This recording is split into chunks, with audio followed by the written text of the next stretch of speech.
Hi everyone and welcome to Wield the Sword Ministry. I'm Elizabeth. And I'm Alan. And we're going to continue in the Gospel of John. We're in chapter 18, verse 36. 36, right? yes. And if you just want to give a little background. Yeah, it's of where, Pilate is questioning Jesus. Jesus was arrested. Yeah, That's he's where on we're trial. at. He's Yeah. on trial, exactly.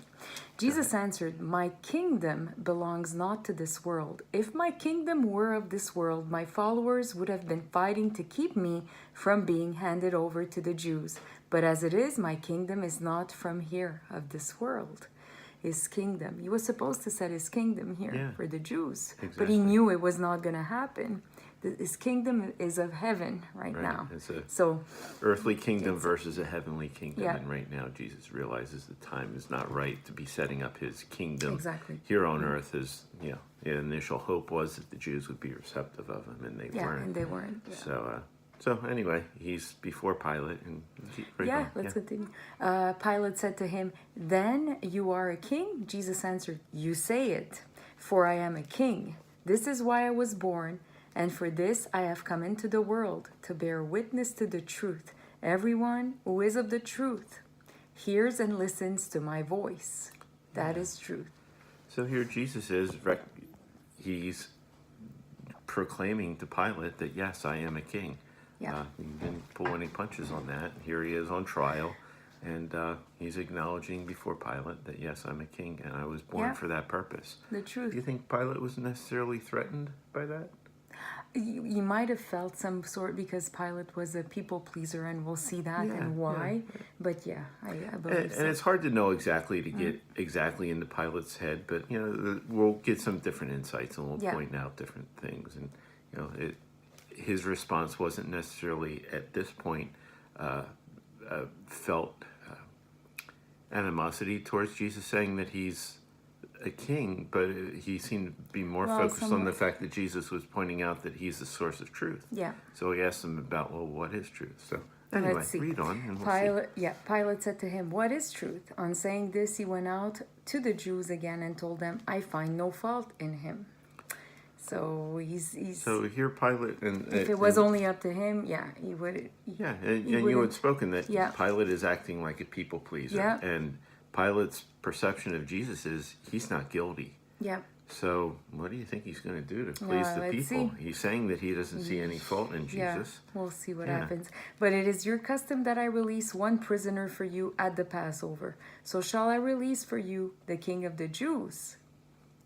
And then they all shouted back, "Not him, but Barabbas." Now Barabbas was a robber. Yeah. So they chose the robber. So he gave them a choice, Jesus or Barabbas, and they didn't want to Yeah. have Jesus released. And Pilate's thinking this man isn't guilty to begin with, so he thought, well, maybe they'll just accept the release of Jesus based on this loophole, as it was. And they have a custom of and Jesus releasing is not somebody. kind of fighting back or replying much, because his hour has come, and this is how it should unfold as well. Yeah, exactly. Chapter 19. There is a parallel. We don't want to get off on the tangent on this too much, but the whole idea of a scapegoat, and very good usually point. the sins were confessed onto a goat, and they were released, and then the other animal, the lamb, was sacrificed, and we see a little bit of a parallel here, but that would be a whole Very good different point, teaching. though. Yeah. But it just wanted to point that out, that you see this thank Barabbas is released, whereas Jesus is the sinless, spotless lamb who ends up being sacrificed. So, Very good point. go on. Chapter 19. So then Pilate took Jesus and scourged him. And the soldiers, having twisted together a crown of thorns, put it on his head and threw a purple cloak around him. So purple is the color of royalty. Yeah. So were the soldiers But mocking him, Jesus? of course. So here Pilate is, just a few verses earlier, saying that he finds no fault in him, but yet he has no problem whipping Jesus. Do you think, again, you had pointed out, you thought he was a people pleaser. Yeah, you think he was but being swayed by public opinion? Well, he did in it the crowd? himself. He did part of it himself, though. Politicians today, do they tend to get swayed by popular that opinion?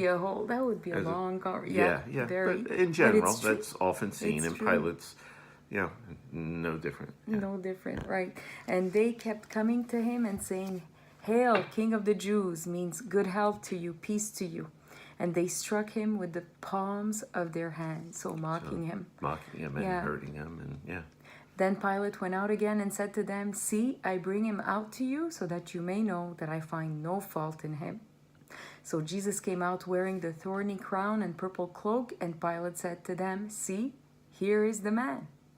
When the chief priests and attendants, the guards, saw him, they cried out, "Crucify him, crucify him." And Pilate said to them, "Take him yourselves and crucify him, for I find no fault in him." Again, Once he's, again, he's washing Pilate's his saying, hands. yeah. Yeah. Yeah, literally. Once again, I mean, he's punished him unnecessarily because he says he found no fault in him, but then he takes him to the crowd. Okay, crowd, what do you think? I just, whipped them. Is that good enough for you? And they said, no, kill him. So now he's really up against it. Yeah, to the last... You listen to the crowd, and the crowd recognizes that, he's putty in their hands. So they're pushing the issue. They want Jesus dead. Exactly. Yeah. And the Jews answered him, "We have a law, and according to that law, he should die, because he has claimed and made himself out to be the Son of God." So when Pilate heard this said, he was more alarmed and awe-stricken and afraid than before. So afraid of people, afraid of what was going to happen. And the people, from their perspective, they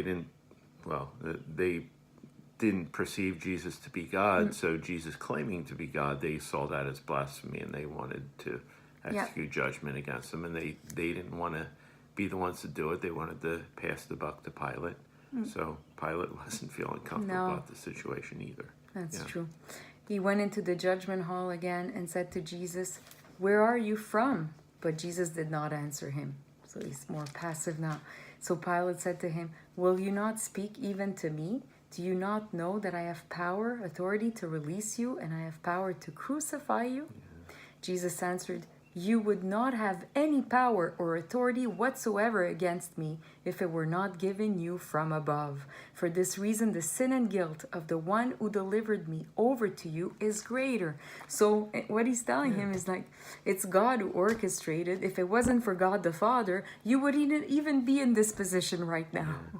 Because God places pieces in people and even uses all kinds of people to get to the purpose. What a perspective, though, that Jesus has. I mean, if any of us were, just flogged, whipped, and then, about to be crucified, possibly, would we be anxious? But he's in a position of power, and Pilate's like, "Oh, don't you care about just what I'm going to decide?" And Jesus is like, "It's my decision. You're not even here except for because of me." Yeah, and the sin of the people who delivered Jesus to Pilate is greater, of course. The Pharisees, and Judas, the Pharisees, I know. Acquitting wouldn't be the word, but he's putting himself as a judge over Pilate, saying, "I recognize that what you're doing wrong isn't as critical as what the others are doing wrong." So here Jesus is, from the world standpoint, being judged by Pilate, and in Jesus' viewpoint, no, you're only here because of me, and I'm evaluating whether or not what level of sin you are, and you're sinning, but not as bad as the others. So what a perspective Jesus has in this whole dynamic. That's awesome. And also, just to point out real quick too, Jesus talks about earlier when Pilate's asking him questions and he doesn't answer. That was also prophesied in Isaiah, that as a sheep before her shearers is dumb. So he wouldn't be speaking.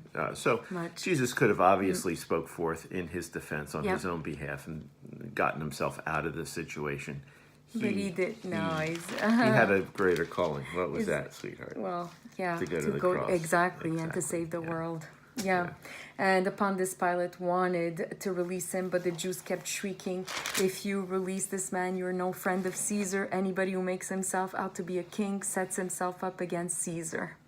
So they're forcing the issue with Pilate. We're running low on time. And we love bringing God's word to you. And check us out on our Facebook page, Wield the Sword Ministry, and the YouTube channel by the same name. Yeah, please subscribe. And invite a friend and family, and we appreciate you, and we're so grateful for you. Thank you. Like I said, we love bringing the word to you. God bless you. Bye.